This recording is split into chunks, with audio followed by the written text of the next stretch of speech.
మాతృదేవోభవ, పితృదేవోభవ. నేను మీ డాక్టర్ శ్రీధర్.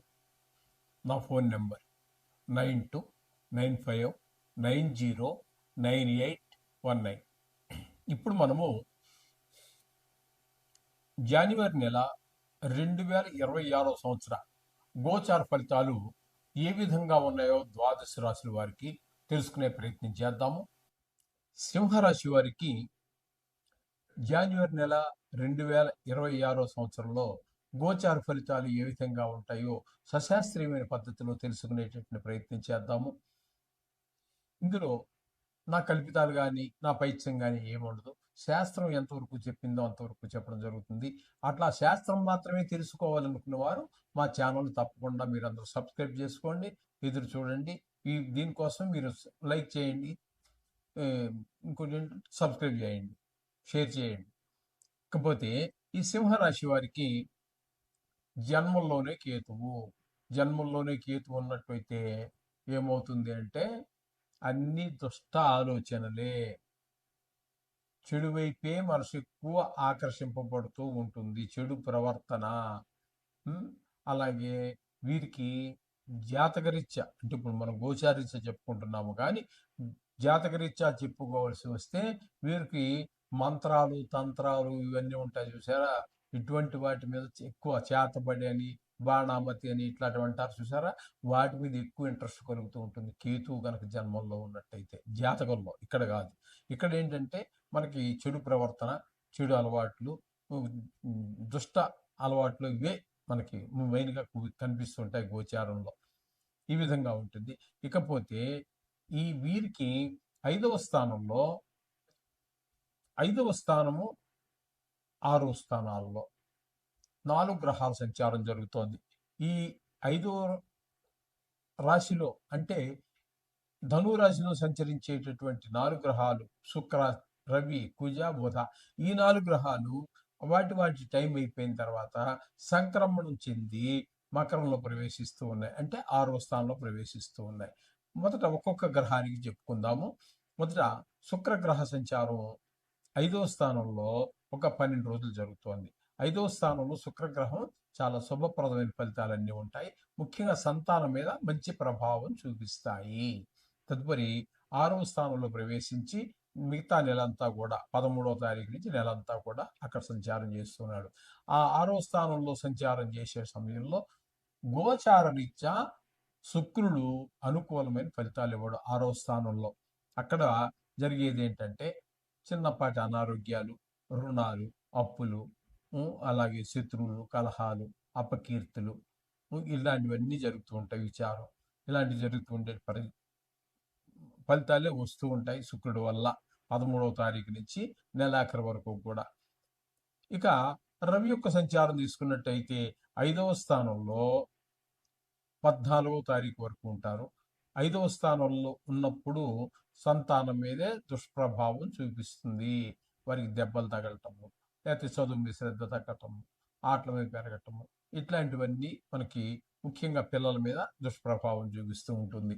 తదుపరి మకర సంక్రమణం జరిగి మకరంలో ప్రవేశిస్తారు. అది మనకి ఈ సింహానికి 6వ స్థానం అవుతోంది కాబట్టి 6వ స్థానంలో చాలా చక్కటి ఫలితాలన్నీ ఉంటాయి. అంటే ఆరోగ్యం బాగుండేలా చేస్తారు, అప్పులకి ఉంటే తీర్చగలుగుతాము, అప్పు కోసం ప్రయత్నిస్తే పుడుతుంది. మొత్తం మీద ధనానికి లోటు లేకుండా చూసే పని అంతా కూడా 6వ స్థానంలో ఉన్నటువంటి రవి చూస్తూ ఉంటారు. ఇకపోతే కుజగ్రహ సంచారం తీసుకున్నట్టయితే 15వ తారీఖు వరకు 5వ స్థానంలో, ఈయన కూడా చెడుగా, ముఖ్యంగా 5వ స్థానం కాబట్టి పిల్లల మీద దుష్ప్రభావం చూపిస్తూ ఉన్నారు. కాబట్టి పిల్లల విషయంలో తగు జాగ్రత్త తీసుకోండి. ఎందుకంటే ఇందాక మనం చెప్పుకున్నట్టుగా ఇక్కడ రవి దుష్ప్రభావం పిల్లల మీద చూపిస్తున్నారు, ఇప్పుడు కుజుడు కూడా చూపిస్తూ ఉన్నాడు. కాబట్టి పిల్లల విషయంలో మరింత శ్రద్ధ తీసుకోవాల్సి ఉంటుంది ఇక్కడ. తదుపరి వచ్చేటటువంటి బుధుడు కూడా 5వ స్థానంలో పిల్లల మీద దుష్ప్రభావం చూపిస్తున్నాడు 17 రోజుల పాటు. కాబట్టి రవి 14 రోజులు, కుజుడు 15 రోజులు, బుధుడు 17 రోజులు కూడా, ముగ్గురు కూడా సంతానం మీద దుష్ప్రభావం చూపిస్తున్నారు కాబట్టి పిల్లల విషయంలో చాలా జాగ్రత్తగా ఉండటం, వాళ్ళు చదువుతున్నారా లేదా గమనించటము, ఎక్కువగా పరిగెత్తే ఆటలు వాడకుండా ఇండోర్ గేమ్స్కి ప్రిఫరెన్స్ ఇవ్వటం, ఈ చేయటం అనేది ఇంచుమించుగా 14, 15, 16 రోజులు ఆ విధంగా చూడండి. కొంచెం మనకి అప్పటికి ఈ బాధని తగ్గి 6వ స్థానంలో ప్రవేశిస్తారు వీళ్ళందరూ కూడా సంక్రమణం చెంది. కాబట్టి ఈ 6వ స్థానంలో రవి మనకి సుఫలితాలు చెప్పుకున్నాం కదండి. కుజుడు కూడా అవే సుఫలితాలు, ఆరోగ్యం బాగుండేటట్టుగా చూస్తాడు, డబ్బులు లోటు లేకుండా చూస్తాడు. ఇక్కడ చెడు చేసిన వాళ్ళందరూ కూడా మళ్ళీ షష్టమ స్థానంలోకి వచ్చాక వెంటనే మళ్ళీ వారి మంచి సుప్రదమైన ఫలితాలు ఇస్తూ ఉన్నారు. అలాగే బుధుడు కూడా ఆ 6వ స్థానంలోకి వచ్చాక ఆయన కూడా మంచి ఫలితాలు ఇస్తూ ఉన్నారు. కాబట్టి ఈ ఈ 4 గ్రహాలు మొదటి 15 రోజులు అనుకోండి, ఇంకో రోజు అటు ఇటులో మొదటి రోజులన్నీ కూడా కొంచెం ఇబ్బందికరమైనటువంటి పరిస్థితులు ఉన్న శుక్రుని వదిలిపెట్టండి.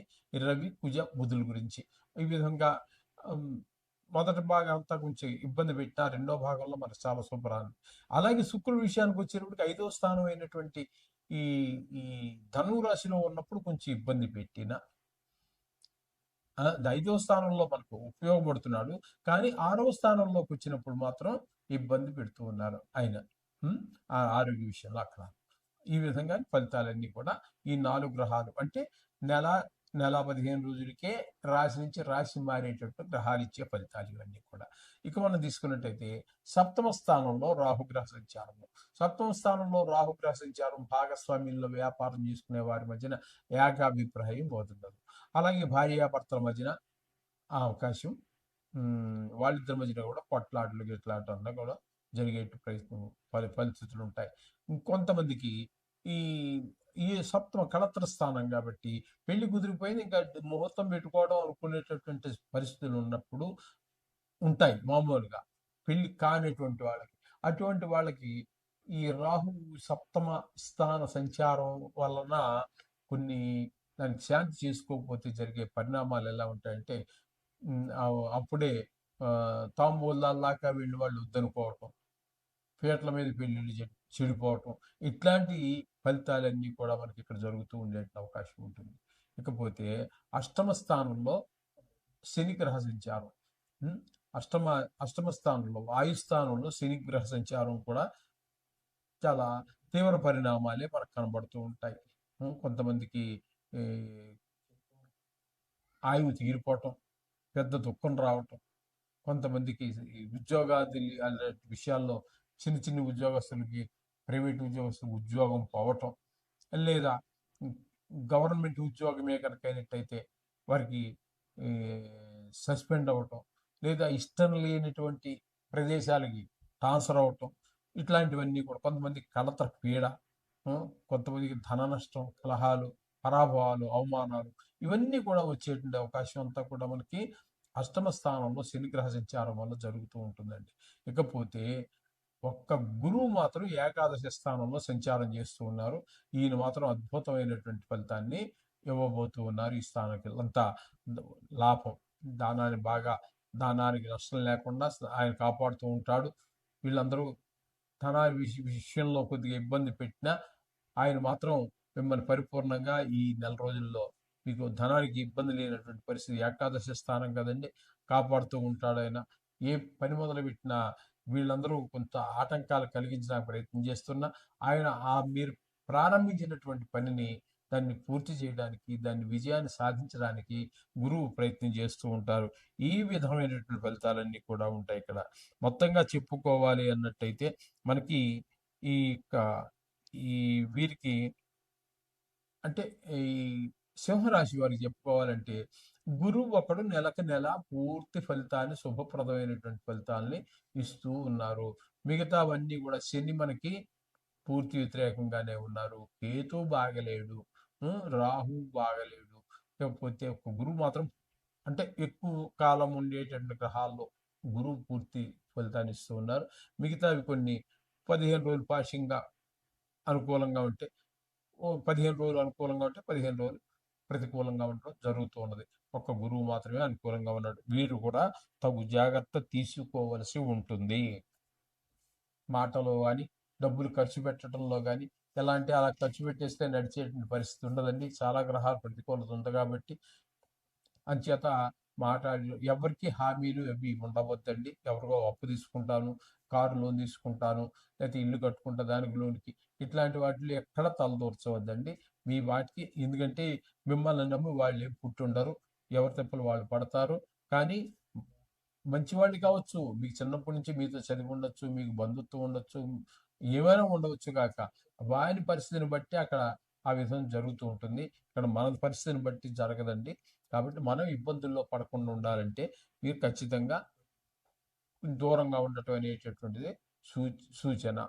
శుభం.